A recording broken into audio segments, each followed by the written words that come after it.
The consultation is usually the beginning of your selling process, because at this point somebody has raised their hand and said, yes, I am interested in your cakes and I have an event and I want to find out whether they're shopping around or they know they are just coming to you.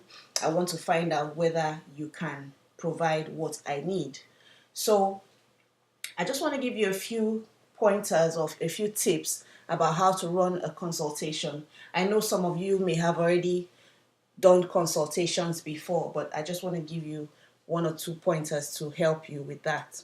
So first and foremost, as we mentioned in the rapport section, you want to control the conversation by the questions you ask and by setting the tone of and setting the expectation. So always have that in mind that this is your domain, whether it's happening in your studio, in your kitchen, in your over the phone, at their office, at their hotel, wherever, whatever it is your domain, and you are the authority, you are the expert. They are there for you, for them. They are there for you to serve them, but you are the one who controls the whole conversation and the whole process.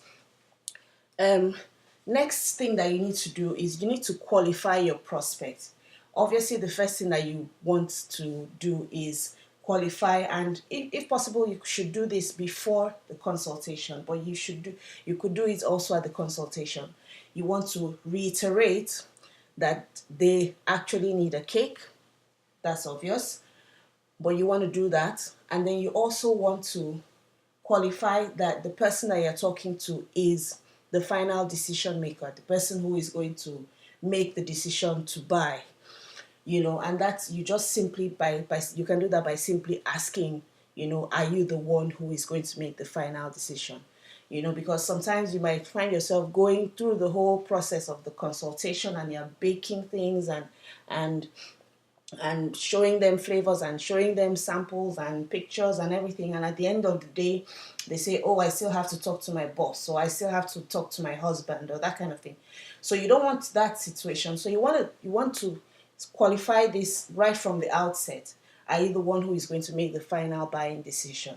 If not, then there's no point of going ahead with the consultation. So you could in that case offer or suggest that why don't we reschedule it so that we can do it when this person is here to go through this process with us and make the decision, um, and then end the consultation.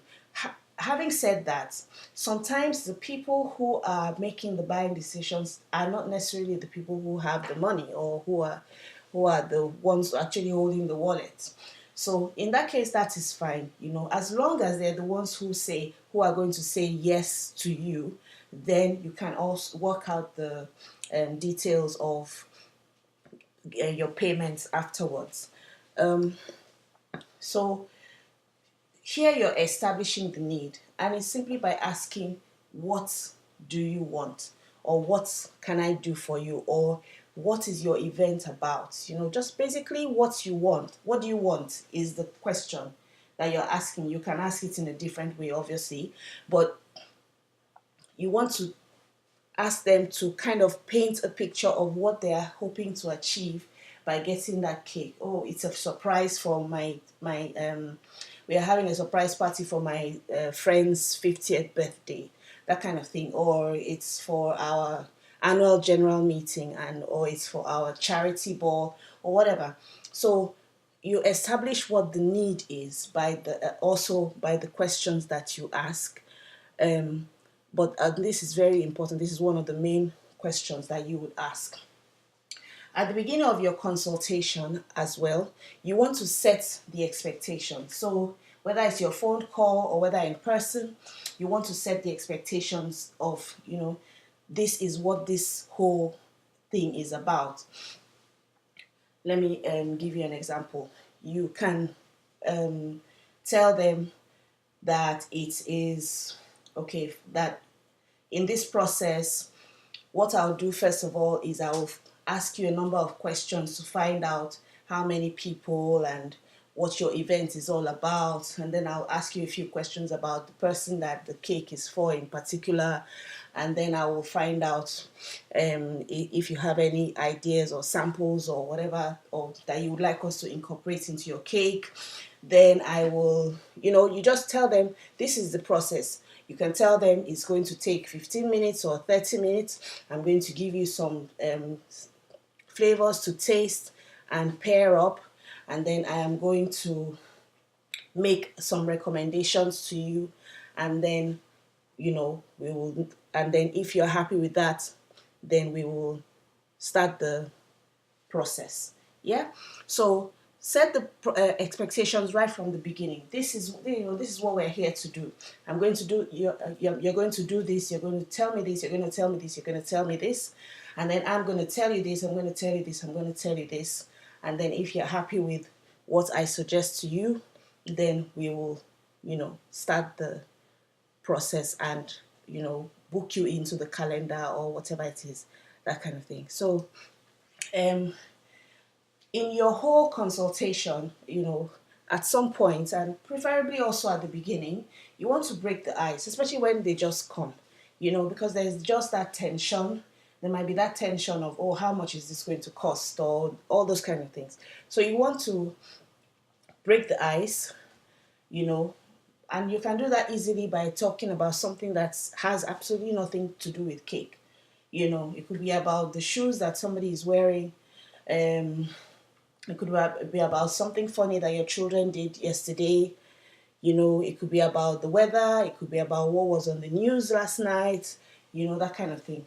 So, but you want to just break the ice in that way and get people to relax. I mean, if it is a bride and a groom, you could ask them what are they doing for their honeymoon.